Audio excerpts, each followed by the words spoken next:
Exodus 1.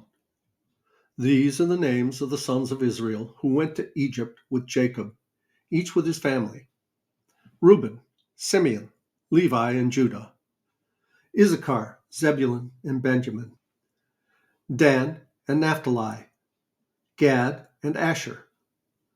The descendants of Jacob numbered 70 in all. Joseph was already in Egypt. Now Joseph and all his brothers and all that generation died, but the Israelites were exceedingly fruitful. They multiplied greatly, increased in numbers, and became so numerous that the land was filled with them.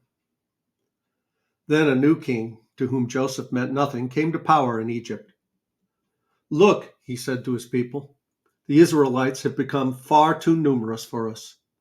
Come, we must deal shrewdly with them, or they will become even more numerous, and if war breaks out, will join our enemies, fight against us, and leave the country." So they put slave masters over them to oppress them with forced labor, and they built Pithon and Ramesses as store cities for Pharaoh.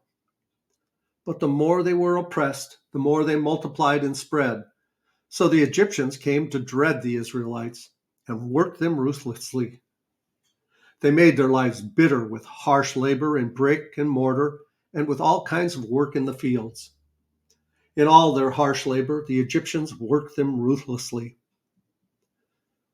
The king of Egypt said to the Hebrew midwives, whose names were Shiphrah and Puah, "When you are helping the Hebrew women during childbirth on the delivery stool, if you see the baby is a boy, kill him. But if it is a girl, let her live."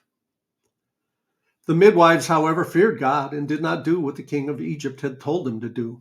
They let the boys live. Then the king of Egypt summoned the midwives and asked them, "Why have you done this? Why have you let the boys live?" The midwives answered Pharaoh, "Hebrew women are not like Egyptian women. They are vigorous and give birth before the midwives arrive."